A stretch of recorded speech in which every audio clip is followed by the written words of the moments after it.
How do you find the balance between delegating tasks and maintaining control over your business operations? What an amazing question. So, first of all, I only hire virtual assistants who deeply care. So when we're testing, this is really hard to test for, by the way, but we try really hard.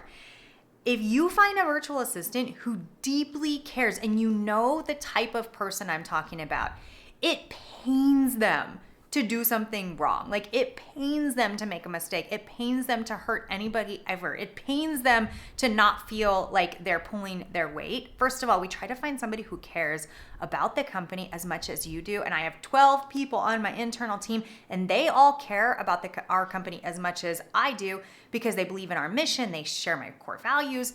And so I'm able to give them a lot of autonomy in their roles. However, at the beginning of any position that has nuance in it, meaning someone answering emails, right? Helping our clients via email. In the beginning, I was approving every single email, helping them tweak it, like showing them, what we really want to do when it comes to serving our clients. But every single time I did, I would tell them the why behind it. Like, this is the big picture reason. And I always tell my team, as long as you care, you can't do it wrong. There's going to be mistakes, but it's like, did you mean to? Like, what was your intention? If you didn't do it on purpose, you can't be in trouble. And so that's the first, most important thing, is just, do they care? And the second thing is really being there with them at the beginning when there's a task that requires nuance. So when there's a task that doesn't require nuance, such as invoicing for your customers, right? That doesn't require nuance. There's no real gray area there for the most part. And so for that one, you just double check the first couple times and then they're good to go, smooth sailing. Another interesting one is podcasting or social media. Like if they're doing your podcast show notes, things like that. Those are some things that you might want to have a little bit of oversight in the beginning. But once they learn your voice, and there's so many AI tools that we're staying on top of too with our virtual assistant that they can use to really stay on top of your voice and brand identity and everything like that. But at the end of the day, if they know the greater purpose and the greater mission for the podcast, for the social media channel, if they know the brand messaging and they understand these are the clients that we're trying to help and this is how we're trying to help them, you'd be amazed what a virtual assistant can do.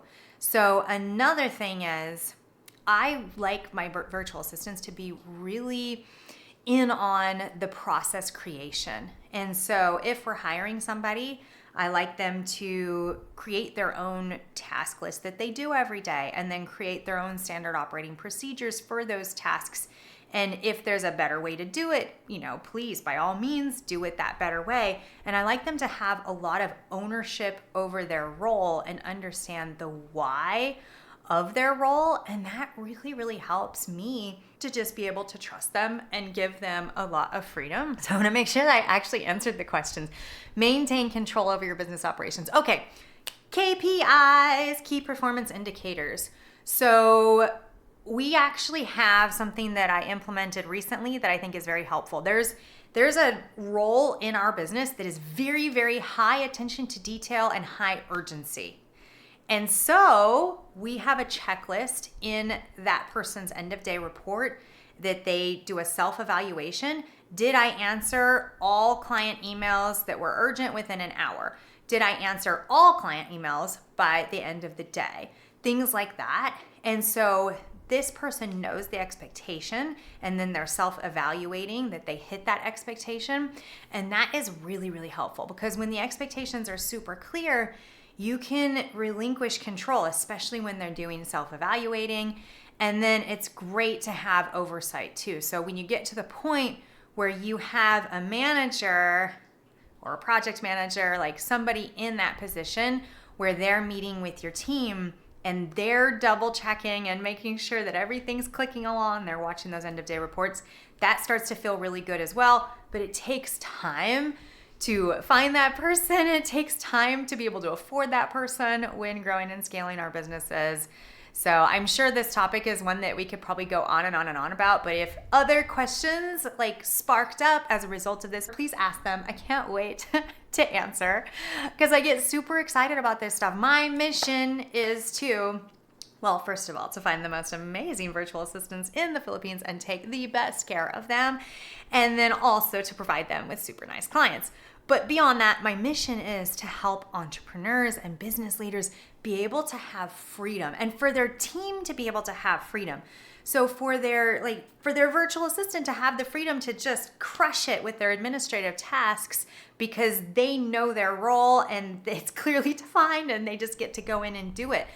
But mainly for my business leaders, I don't want to say mainly, but it really is so near and dear to my heart for business leaders and entrepreneurs to have that freedom and to be in their zone of genius, because otherwise we are just so stressed out and so burnt out and we're being pulled in so many different directions, and it's impossible for us to really do a good job in any part of our lives because we're just so overwhelmed and burnt out. And the team is the fastest way to get out of those situations that we get in life and business. Okay, if you want to have a call and brainstorm hiring a virtual assistant in the Philippines, what tasks you could possibly give them, I'm here. Let's book a call. Let's go. I'll put the link below. I hope to meet you. Bye.